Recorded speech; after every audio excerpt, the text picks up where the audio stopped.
Mrs. Sudhamati Subramanian was working as a senior architect at Okra Architects, one of Bangalore's leading architectural design firms. She's also worked on projects ranging from residential, commercial to hospitality. She's then worked as an assistant professor in the Department of Architecture in Tyagarajar College of Engineering, Madurai. Mrs. Sudhamati Subramanian is currently a freelance architect in Chennai. Hello, welcome to the UGC lecture series. Today we will be seeing about History of Architecture and Culture 2. Unit 1 on Ancient India, Lecture 1. The contents of today's lecture are Introduction to History of Indian Architecture, Ancient River Valley Civilizations, Indus Valley Civilization, its culture and pattern of settlement, case examples, Vedic civilization, the origin of Vedic culture, comparison between the Harappan civilization and Vedic civilization, the various architectural features of the Vedic culture, and finally rise of the Buddhism and Jainism. In order to understand the history of Indian architecture, it is necessary to understand the various timeline during which the architecture evolved. If you see the history of Indian architecture, the timeline is from around 20th century BC. It starts almost so early as 20th century BC to 20th century AD. So, along this time span, we have divided the architecture into 3 stages. So, the first stage is the ancient and early India, and then the medieval India, and during the early parts of the 20th century, after the arrival of the British, it is the British India. So, during ancient and the early Indian architecture, the main civilization that flourished were the Indus Valley civilization. There were other important dynasties like the Aryan and Mauryan culture, and then came the Buddhist period, and then the Dravidian culture.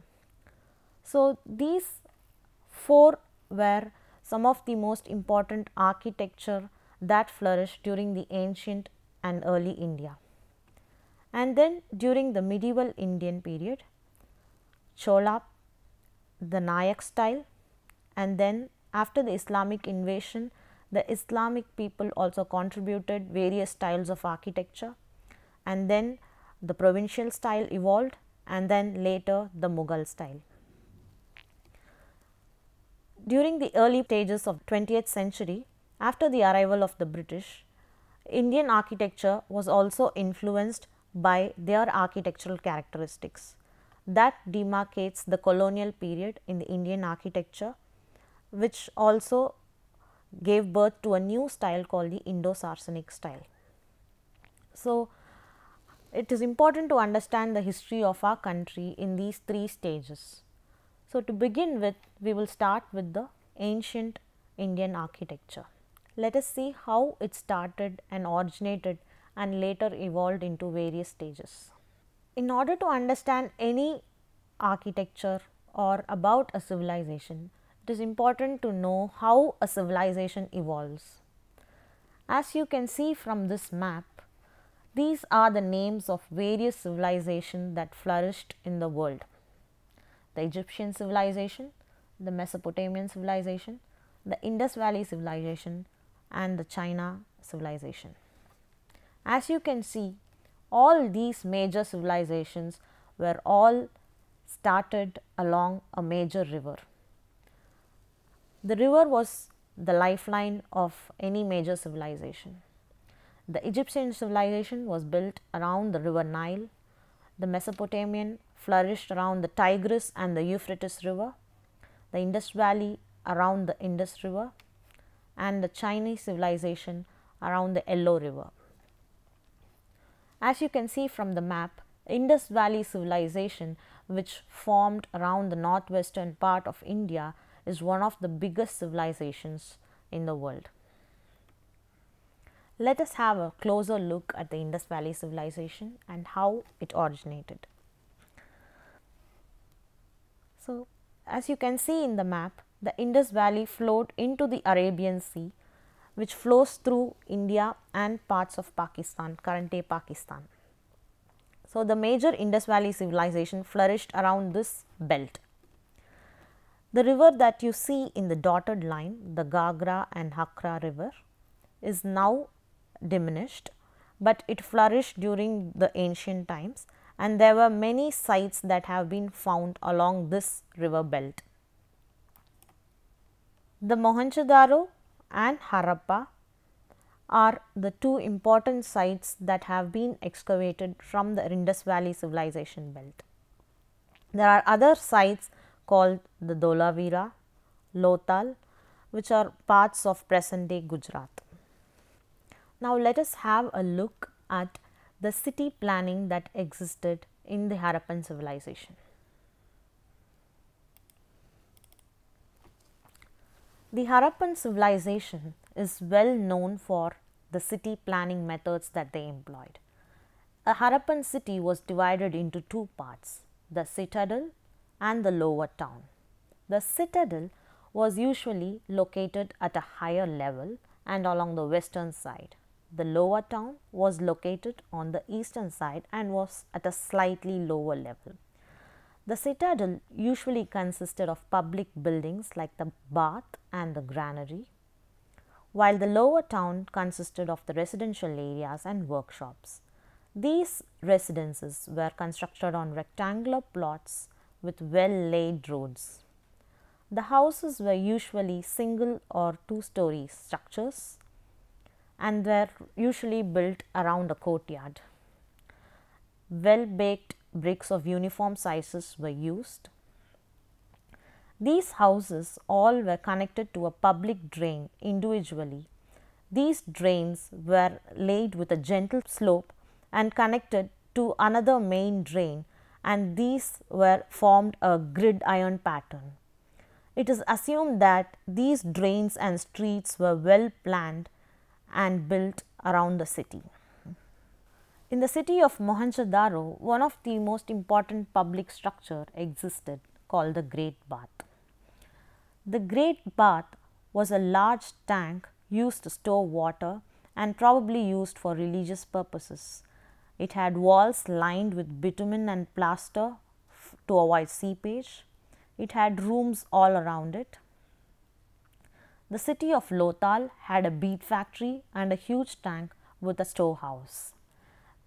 The presence of a bead factory in the city indicated that the business flourished in various beads artifacts like stone, shell and metal.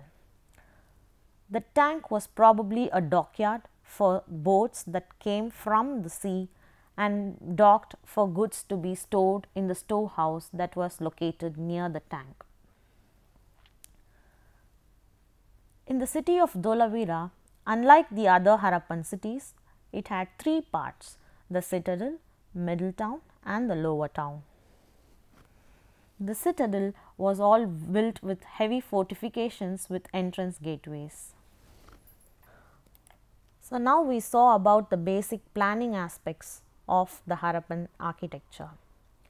These are some of the artifacts that were found during the excavation of the Indus Valley civilization. As you can see, these are some seals and tablets that were found from the excavation. The image on the screen shows a typical Harappan structure. Bricks were baked and were of uniform sizes, and rooms were usually built around a courtyard. They were mostly single or double story structures. This map shows an approximate layout of the Mohenjo-daro city. As you can see, the planning was one of the most renowned for gridiron pattern of planning of streets. It is one of the earliest examples of city planning in the world. As you saw in the animation, this is the Great Bath. It is a huge tank used for storing water and probably to conduct some rituals or religious purposes. The tank measures 7 meters by 12 meters and has a depth of 2.4 meters. Two staircases from the north and south directions lead down to the tank. There is a small ledge at the foot of the staircase which runs all around the pool. This was probably meant for people to walk all around it without having to enter inside the pool. The inner walls and the flooring was made watertight by using brick laid on edge pattern. The bricks were laid on edge so that it was watertight, and it was also plastered with a thick layer of bitumen so that seepage is avoided. This suggests very advanced technology and construction at such an early time. These measurements and facts are important for us to understand the scale and the size of the structures that existed during those days. This is the remains of the granary that existed. As you can see from the image, the entire structure looks very massive. The entire granary was built on a very massive foundation of 45 meter by 45 meter, and there were 2 rows of 6 rooms. As you can see in the image, these rooms were arranged along a central passage which was 7 meters wide, and each room measured 15 meters by 6 meters. The rooms were built such that there were 3 sleeper walls between them with an air space. There could have been stairs that might have led to upper levels and bridges connecting the 2 rows of rooms. After the decline of the Indus Valley civilization, there comes the Aryan civilization or the Vedic civilization. So, who are the Aryans? They are not people who originated from India. Aryans were people who actually migrated from Central Asia to India, to the northwestern part of India. So, this Indo-Aryan migration into India began around 1750 BC. So, they came into India through the northwestern parts, and during the early Vedic period they started through the northwestern part and slowly migrated towards the Gangetic plains. So, as you can see in the late Vedic period, the Aryans started establishing the Vedic civilization around the Gangetic plains. But unlike the Indus Valley civilization, we do not have any remains or ruins of the Vedic civilization. There were no excavations that were done. We do not have any archaeological evidence of the Indo-Aryan civilization. It is interesting to note that though the Vedic civilization developed after the Indus Valley civilization, the Indo-Aryans who migrated from Iran into the northwestern part of India did not choose to settle down in the Indus Valley basin. They did not settle down in the place where already an established civilization was flourished, but instead they chose another location. They decided to settle down in the Gangetic plain.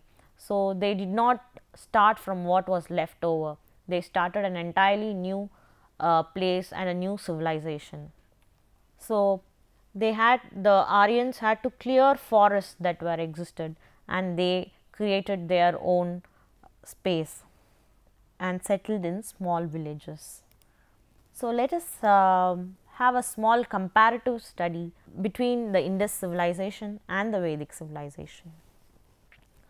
As I mentioned earlier, the main source of the Indus Valley civilization is archaeological evidence. There were major excavations that were being carried out in various parts of northwestern India, and many evidences like bricks, seals, tablets and entire cities were being excavated. But whereas in the Vedic culture, the only source that is available to us for any information is literature. It is only from the Vedas that we learn about the Vedic culture, their way of life, architecture, etc. As far as the origin of the people is concerned, the Indus Valley civilization people originated in India, and the Vedic culture, the people origin is from Central Asia. The basic character of Indus Valley civilization, as we have already seen, is they are urban in nature. The way they have planned their cities, the way they planned the public drainage systems, the street layouts and the housing layouts were all very urban in nature. Whereas, if you take the Vedic culture, it has a very rural character. There were complete absence of towns and they were not very well planned. It was more kind of a rudimentary or a village like settlement, very rural in nature. If you see the occupation of the Indus Valley civilization, it was mostly trade. As you saw in the previous images and visuals, you had dockyards, you had people traveling from the sea to the dockyards, you are storing arts, you are storing materials in the storehouses. So, there was a lot of trade links that were happening in the Indus Valley civilization. So, that was the main occupation of the people, and industries and craft industries were flourishing. But in the Vedic civilization, the main occupation was agriculture and cattle rearing. None of the industrial activities that we saw in the Indus Valley civilization occurred in the Vedic civilization. If you take agriculture, the only instance that you can see in the Indus Valley civilization is in Kalibangan. It is only in that place that you have traces of agriculture. But in the Vedic culture, agriculture was the major occupation. As far as metal is concerned, mostly copper was used in Indus Valley civilization. There was no iron used, but the Vedic culture, there was a lot of references to iron from the sources that we have got. The social structure in the Indus Valley civilization was not very kinship based, but whereas in the Vedic culture, they were mostly kinship based. So, if you take a settlement, mostly the settlement is formed based on the kinship. So, based on their families and their relatives. So, people started settling in such form. And as far as religion and ritual is concerned, the Indus Valley civilization, they worshipped animals and they practiced earth burials. In the Vedic culture, they started worshipping different forms of nature and they practiced cremation rather than burial. Indus Valley civilization were mostly peace loving people, and if you find the various arms that were found in the excavation, they were very primitive in nature, that might not have been used for any war purposes. So, they were mostly peace loving people, whereas in the Vedic culture, they were very conversant with arms and tools, and in fact, they even devised a science or a technology on the art of war. Even in the physical appearance, you can see the Indus Valley civilization people, they were mostly short in stature, dark in complexion, whereas in the Vedic culture, the Indo-Aryans who migrated from the Central Asia, they were tall and well built and more fair in complexion. As far as language is concerned, the Indus script still it remains undeciphered, whereas in the Vedic culture, Sanskrit was the main language from which mostly the non-Dravidian languages originated. What are the main sources of information about the Vedic civilization? So, the Vedas were the main scriptures for the Indo-Aryans. There are 4 important Vedas: the Rig Veda, Yajur Veda, Samaveda and Atharva Veda. Rig Veda is the oldest one, and The Indo-Aryans, they mostly considered these Vedas as their holy scripts, and their entire civilization was shaped around these Vedas, which is why their civilization is called the Vedic civilization. Apart from these Vedas, the great epics like Mahabharatam and Ramayanam also picture the village lifestyle and the culture of the people in the Vedic civilization. Also, the later Buddhist style which evolved after the Vedic period, the stupas, stanchi, also depict the life of the Vedic civilization through inscriptions and carvings. Now, let us see about the architectural features that existed during the Vedic civilization. As you can see in this image, this is a typical Aryan hut. Initially, the hut started in the very basic shape, that is a circular in plan with a thatched roof, and the roof cover was done with bamboo made like a network of ribs. Later, this circular plan evolved into a rectangular plan. It elongated into a rectangular plan and the roof became a barrel shaped roof. Same, the bamboo was used as ribs and thatched roof was laid over it. And then clusters of these huts were formed around a courtyard, like how villages are formed even today. As you can see in this image, you have clusters of houses formed around a small courtyard. So, how these clusters were formed, as I mentioned earlier, it was again based on kinship. So, people settled down in clusters like villages. They were not planned like the Indus Valley civilization. There were no public drainage systems or street networks that were planned. They were just very organic clusters that were formed by cluster of huts. There were certain huts, probably of well-off citizens, who used baked bricks and even tiles for their roofings. In order to maintain this barrel shape for the roofs, they used animal hides so that it was stretched along the bamboo ribs. These are the three stages of a Vedic house. As you can see, it was a single structure and then later an additional structure was added, and very rarely you can see double story structures. Most of the houses were just one floor. So, after the cluster of houses were formed, they formed a fencing around the entire neighborhood, a palisaded fence. This was done for protection against wild animals. So, the fence had upright posts and horizontal members like these. These upright posts are called the taba and the horizontal members are called the suchi. These were inserted through holes made in the upright members. This later extended to form like a gate. This was the first rudimentary form of a compound wall or a gated community that existed thousands of years ago. As you can see in this image, though these architectural features of the Vedic culture were very rudimentary in nature, these formed the important motifs for the future Indian architecture. These barrel shaped walls, the tie cord, the palisaded fence and the railing, the gateway like structure, all these very rudimentary in nature, but these later evolved to important features of Indian architecture.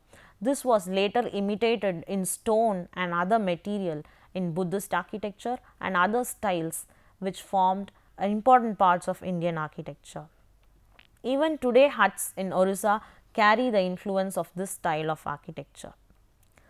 As I mentioned earlier, there are no architectural monuments that are surviving of the Indo-Aryan civilization, but the caves of Ajanta and Ellora all show influences of this style. By 500 BC, the important social structure that existed in the Vedic society was the caste system that exists even today. So, the Indian society was divided into the four classes: Brahmins, Kshatriyas, Vaishyas and Shudras. So, the former caste, the Brahmins, were considered as the priestly class who formed a mediator between man and God. So, at this point of time, there needed a social reform to counter this class system, which led to alternate schools of thoughts like Buddhism and Jainism. So, it was at this point of time that people started questioning this mediator system between man and God. The people started questioning this class system that existed.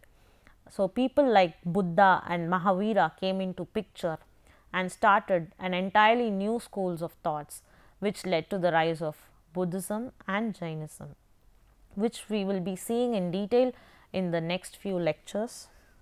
So, let us summarize what we have learnt in this particular lecture. We saw about the introduction to Indian architecture, the various timelines through which Indian architecture evolved. We saw about the Indus Valley civilization, its origin, the salient features of city planning and its settlement planning. We saw the examples of Harappan structure, the Great Bath and granary. We saw about the origin of Vedic civilization and the salient features of Vedic architecture. We saw about the various materials and construction technology that was employed in the Vedic civilization. Here are a few questions for you to understand this particular lecture. Name few ancient cities of the Indus Valley civilization. Explain the features of city planning used in the Indus Valley civilization. Explain the features of Vedic architecture. Compare and analyze the culture and architecture of Indus Valley civilization and Vedic civilization. With this, we come to the end of lecture 1 of unit 1 about ancient India. Thank you.